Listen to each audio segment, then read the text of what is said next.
Good evening सभी को। तो कैसे हो आप लोग? आई होप सब बढ़िया होंगे। तो फिर से हम एक न्यू क्लास के साथ में आ चुके हैं जिसमें हम इंडियन हिस्ट्री के क्वेश्चन करने वाले हैं, शानदार शानदार, जिसमें कुषाण वंश और गुप्त वंश से रिलेटेड जो कि क्वेश्चन रहने वाले हैं। पहला क्वेश्चन है जो कि हम देखते हैं अपना। भारत में कुषाण वंश की स्थापना किसने की थी? जो कुषाण वंश की स्थापना थी वो किसने की थी भारत में? कुजुल कड़फिसेस। किसने की थी? कुजुल कड़फिसेस प्रथम ने। ऐसे ये मत बोलना नाम अटपटा है। नाम अटपटा ही है, आपको इंडियन हिस्ट्री में ऐसे ही नाम है जो कि देखने को मिलेंगे, ठीक है? तो याद रख लेना। अगला क्वेश्चन देखते हैं। कुषाण वंश का सबसे प्रतापी शासक कौन था? कुषाण वंश का सबसे प्रतापी शासक कौन था? तो वो था कनिष्क। कौन था सर? कनिष्क था, जो कि कुषाण वंश का क्या था? सबसे प्रतापी शासक था। कनिष्क की राजधानी कहाँ पर थी? कनिष्क की राजधानी थी जो कि कहाँ पर बनाई थी उसने? वो थी पुरुषपुर। कहाँ पे बनाई थी सर? पुरुषपुर, जिसे दूसरा नाम क्या कहते हैं? पेशावर। अगला क्वेश्चन देखते हैं।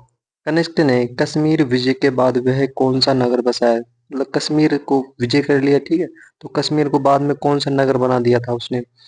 तो कनिष्क ने कश्मीर विजय के बाद उसे कश्मीर को कनिष्कपुर में क्या कर दिया? कन्वर्ट कर दिया, चेंज कर दिया, ठीक है। अगला क्वेश्चन देखते हैं। कनिष्क की सबसे महत्वपूर्ण विजय कौन सी थी? कनिष्क की सबसे महत्वपूर्ण विजय कौन सी थी? तो वो कौन सी थी सर? चीन का विजय। चीन से युद्ध किया था ना उस टाइम पे, तो वो विजय थी जो कि उसकी महत्वपूर्ण विजय में से एक थी। अगला क्वेश्चन देखते हैं। मथुरा से प्राप्त कनिष्क की मूर्ति कैसी थी? जो मथुरा से मूर्ति प्राप्त हुई है कनिष्क की अवशेष के रूप में, तो वो कैसी प्राप्त हुई है? सैनिक वेशभूषा में सर। कैसी प्राप्त हुई है सर? सैनिक वेशभूषा में प्राप्त हुई है। अगला क्वेश्चन देखते हैं। कनिष्क की बौद्ध धर्म में किसने दीक्षा दी थी? कनिष्क को बौद्ध धर्म में किसने दीक्षित किया था? मतलब कनिष्क को बौद्ध धर्म में अपनाया था कनिष्क ने, तो उस टाइम उसको गुरु कौन थे? किन्होंने बताया था? शिक्षा कौन ने दी थी? तो वो दी थी सर किसने? अश्वघोष ने। किसने दी थी सर? अश्वघोष ने क्या दी थी सर? शिक्षा दी थी, अश्वघोष ने। अगला क्वेश्चन देखते हैं। भारत का अनिष्टानी किसे कहा जाता है? भारत का अनिष्टानी किसे कहा जाता है सर? किसे कहा जाता है? नागार्जुन को क्या कहा जाता है? अनिष्टान कहा जाता है। किसका? इंडिया का, भारत का। अगला क्वेश्चन। कुषाण वंश का अंतिम शासक कौन था? कुषाण वंश का अंतिम शासक कौन था? वो था सर वासुदेव। कौन था सर? वासुदेव क्या था? कुषाण वंश का अंतिम शासक था। अगला क्वेश्चन। भारत में प्रथम बार सैनिक शासन विभाग में लाया गया, विभाग नहीं है, व्यवहार में लाया गया, मतलब सैनिक शासन था जो कि कब था? जो कि व्यवहार में लाया गया, तो कब था? किसके द्वारा लाया गया? ग्रीकों के द्वारा। किसके द्वारा लाया गया? ग्रीक थे ना, ग्रीक आए थे हमारे यहाँ पे भारत में, तो उनके द्वारा क्या लाया गया था? सैनिक शासन है जो कि व्यवहार में लाया गया था। मौर्योत्तर काल का सर्वाधिक विकसित उद्योग कौन सा था? मौर्योत्तर काल का सबसे सर्वाधिक विकसित उद्योग वस्त्र उद्योग था। कौन सा उद्योग था सर? वस्त्र उद्योग था। जूनागढ़ अभिलेख की प्रशस्ति है। जूनागढ़ अभिलेख जो किस चीज की प्रशस्ति है? कौन कौन की प्रशस्ति है? तो वो है सर किसकी? रुद्रदामन की। किसकी है सर? रुद्रदामन की क्या है? प्रशस्ति है। अगला क्वेश्चन। गुप्त संवत की स्थापना की थी? गुप्त संवत की पूछ रहा है। गुप्त संवत की स्थापना किसने की थी? चंद्रगुप्त प्रथम ने। और गुप्त वंश की स्थापना किसने की थी? श्रीगुप्त ने, ठीक है। याद रखना, श्रीगुप्त ने तो क्या की थी? गुप्त वंश की स्थापना। और गुप्त संवत की स्थापना किसने की थी? चंद्रगुप्त प्रथम ने। किस वंश को भारत की संस्कृति में स्वर्ण युग कहा जाता है? स्वर्ण युग, गोल्डन पीरियड किसे कहा जाता है? गुप्त काल को। किसे कहा जाता है? गुप्त काल को स्वर्ण युग कहा जाता है। अगला क्वेश्चन। गुप्त वंश का वास्तविक संस्थापक। वास्तविक पूछा है, एक तो रियलिटी वाला पूछते ना, तो वो कौन सा था गुप्त वंश का? वो था श्रीगुप्त। अगर वास्तविक पूछे, वास्तविक संस्थापक किसे माना जाता है उनके द्वारा, तो वो माना जाता था चंद्रगुप्त प्रथम को। बल्कि ये थे नहीं, कौन थे? श्रीगुप्त थे, ठीक है, याद रखना, कंफ्यूजन मत हो ना। अगला क्वेश्चन। समुद्रगुप्त का दरबारी कवि कौन था? समुद्रगुप्त का दरबारी कवि कौन था? हरिसेन। कौन था सर? हरिसेन था, जो कि समुद्रगुप्त क्या था? दरबारी कवि था। सर्वप्रथम किसने महाराजा धीराज की उपाधि ग्रहण की थी? सर्वप्रथम कौन सा शासक था जिसने महाराजा धीराज की उपाधि क्या की थी? धारण की थी। वो की थी? चंद्रगुप्त प्रथम ने। अगला क्वेश्चन। चीनी यात्री फाहियान किसके समय में भारत आया था?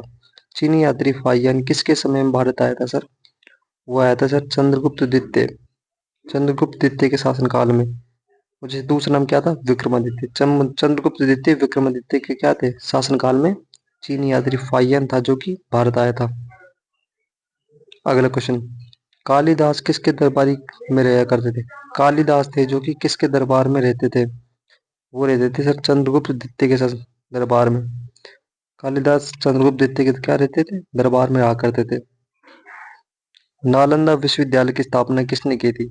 नालंदा विश्वविद्यालय की स्थापना कुमारगुप्त प्रथम ने की थी सर। किसने की थी सर, कुमारगुप्त प्रथम ने नालंदा विश्वविद्यालय की स्थापना की थी। गुप्त वंश का अंतिम शासक कौन था।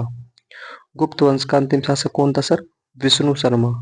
विष्णु शर्मा क्या थे, अंतिम शासक थे किसके, गुप्त वंश के। गुप्त शासकों द्वारा जारी किए गए चांदी के सिक्के, गुप्त वंशों के द्वारा जारी किए गए चांदी के सिक्के क्या कहलाते थे, रूपक कहलाते थे सर। क्या कहलाते, रूपक। अगला क्वेश्चन, सोने के सर्वाधिक सिक्के किस काल में जारी किए। सोने के सर्वाधिक सिक्के थे जो कि कौन से काल में क्या कहते, कौन से टाइम पीरियड में क्या कहते, जारी किए गए थे। तो गुप्त काल में क्या किए गए थे, जारी किए गए थे। कौन सी चीज के सिक्के, सोने के सिक्के सर। अगला क्वेश्चन, बाल विवाह की प्रथा प्रारंभ हुई थी। बाल विवाह की जो प्रथा थी जो कि कब स्टार्ट की गई थी, कब प्रारंभ की गई थी, वो की गई थी सर गुप्त काल में। कब की गई थी सर, बाल विवाह की प्रथा स्टार्ट गुप्त काल में स्टार्ट की गई थी सर। सती प्रथा का पहला उल्लेख कहाँ मिलता है। सती प्रथा का पहला उल्लेख है जो कि कौन सी जगह मिलता है, तो वो सर एरन अभिलेख में मिलता है। कौन से मिलता है सर, एरन अभिलेख में क्या मिलता है, सती प्रथा का हमें देखने को मिलता है। अगला क्वेश्चन, तांबे के सिक्के जारी करने वाला पहला गुप्त वंश का शासक था। तांबे के सिक्के जारी करने वाला पहला गुप्त शासक था जो कौन था, रामगुप्त। कौन सा था, रामगुप्त था जो कि तांबे के सिक्के जारी करने वाला क्या था, पहला गुप्त शासक था सर। मंदिर निर्माण का कला का जन्म सर्वप्रथम कब हुआ। मंदिर निर्माण की प्रक्रिया कब स्टार्ट हुई थी, कौन से काल से स्टार्ट हुई थी, गुप्त काल से सर। कौन से टाइम पीरियड से, गुप्त काल के टाइम पीरियड से क्या हुई थी, मंदिर निर्माण कला का जन्म हुआ था। गुप्त काल के सर्वाधिक लोकप्रिय, गुप्त काल थे ठीक है, उसके सर्वाधिक जो लोकप्रिय देवता थे वो कौन से थे, वो थे सर विष्णु। कौन थे सर, विष्णु को गुप्त काल के सर्वाधिक क्या सभी लोग थे जो कि मानते थे। कौन से देवता, विष्णु। अगला क्वेश्चन, गुप्त काल में किस धातु से निर्मित सिक्के को दीनार कहा जाता है। क्या कहा जाता सर, दीनार। गुप्त काल में किस धातु से निर्मित सिक्के को क्या कहा जाता है, दिनार। स्वर्ण मतलब कि सोने के सिक्कों को क्या कहा जाता है उस टाइम पीरियड में, गुप्त काल में दिनार कहा जाता था सर। ठीक है। अगला क्वेश्चन, पुष्यमित्र शुंग, नहीं पुष्यमित्र वंश है ना, उसकी स्थापना किसने की थी। शुंग वंश तो मैंने पढ़ा दिया था कल की क्लास में। ये क्वेश्चन है, पुष्य मित्र भी नहीं है, पुष्यभूति वंश की स्थापना किसने की थी, पुष्यभूति वर्धन ने। किसने की थी सर, पुष्यभूति वर्धन ने। ठीक है। थैंक्स फॉर वॉचिंग, वीडियो को देखने के लिए पूरा धन्यवाद। Please subscribe my YouTube channel. Don't forget press the bell icon, bell icon को बजाना न भूलें। प्लीज हिट लाइक बटन और लाइक के बटन को दबा दें एंड एक कमेंट कर दे प्यारा सा। ठीक है, मिलते हैं नेक्स्ट क्लास में।